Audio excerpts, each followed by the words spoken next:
देवताओं की सेना।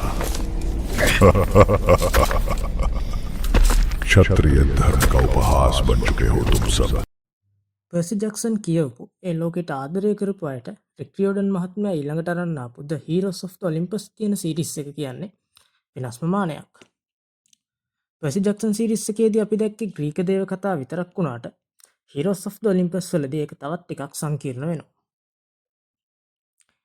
එතනදී අපිට හමු වෙනවා එකම දෙවියගේ ස්වරූප දෙකක්. ඒ තමයි ග්‍රීක ස්වරූපය හා රෝම ස්වරූපය. මේ ස්වරූප දෙක නිසා දෙවරුන්ගේ පෞරුෂය හැසිරීම විතරක් නෙවෙයි එයාලට උපදින අර්ධ දේව දරුවන් ඒ කියන්නේ ඩෙමිගොඩ්ස් ලගේ ශක්තියනොත් සම්පූර්ණයෙන්ම වෙනස් වෙනවා. අද රීටප් වීඩියෝ එකෙන් අපි බලමු ඔලිම්පස් කන්දේ ප්‍රධානතම දෙවරුන්ගේ මේ වෙනස්කම් සහ ඔවුන්ගේ දරුවන්ට ලැබුණු සුපිරි බලයන් මොනවද කියලා.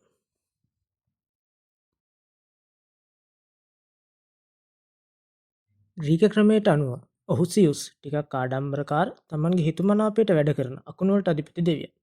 හැබැයි රෝම ස්වරූපයට එද්දී මෙයා ජුපිටර්. රෝමවරුන්ට ඔහු නීතිය, විනය හා රාජ්‍ය පාලනයට ගරු කරන මාරම ශිෂ්ට සම්පන්න රජෙක්.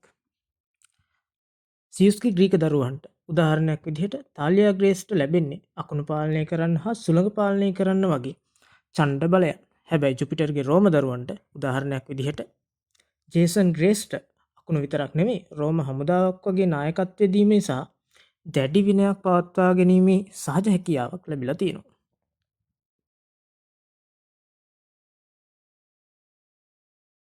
ග්‍රීකවරුන්ට පොසයිඩන් කියන්නේ මොහොතට කුණාටුවලට වගේම අශ්‍රයන්ටත් අධිපති මාරම් බලගතු වගේම ඉක්මනින් කේන්ති යන දෙවියෙක්.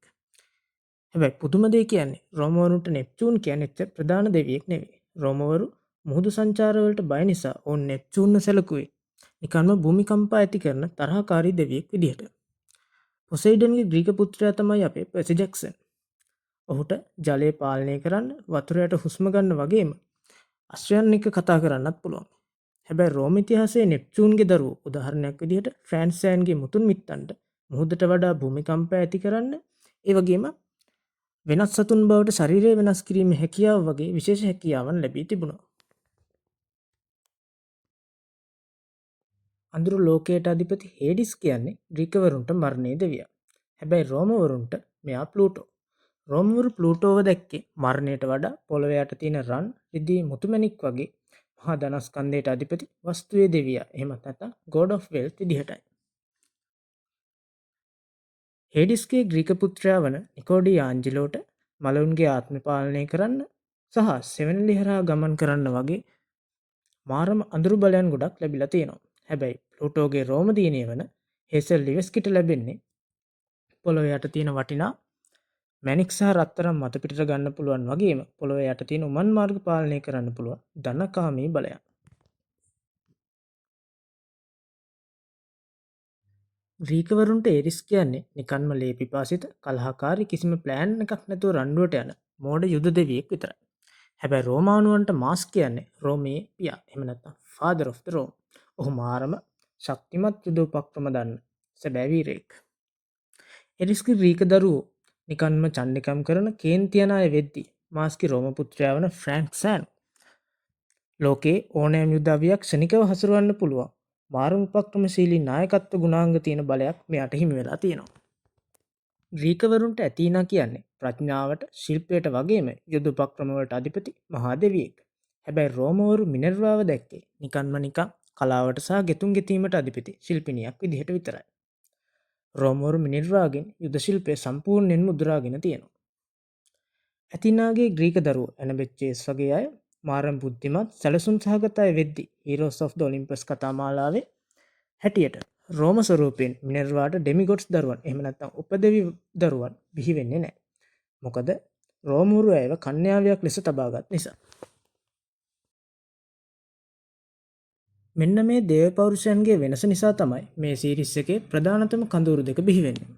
අංක 1 කැම්ප් හාෆ් බ්ලඩ් එහෙම නැත්නම් ග්‍රීක කඳවුර. නිදහස් ඕනෑමට වඩා නීති රීති නැති තනි වීරත්වයට තැන දෙන තැනක්.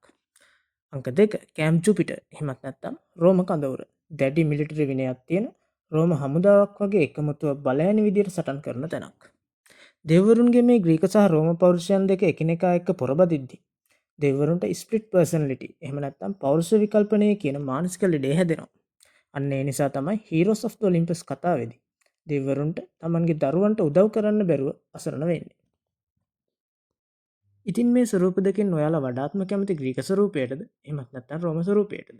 ඔයාලා කැමතිම ඩෙමිගොඩ්ස් කවුද? පර්සිද? ජේසන්ද? නිකෝද? එහෙමත් නැත්නම් ලියෝද? ඔයාලා කමෙන්ට් එකක් දාගෙන යන්න. ඊළඟ වීඩියෝ එකෙන් අපි කතා කරමු රෝම සහ ග්‍රීක කඳවුරු දෙක එකතු වෙලා මහ පොළොවට අධිපති ගයියා මෑනියන්ව පරද්දන්න කරපු ඒ අසිරිමත් යුද්ධය ගැන. එතකන් පොතක පිටුවතර අතරමං වෙලා ඔයාලගේ වටිනා කාලය ලස්සනට ගත කරන්න. වීඩියෝ එකට ලයික් එකක් දාලා channel එකත් එක්කත් එකතු වෙන්න.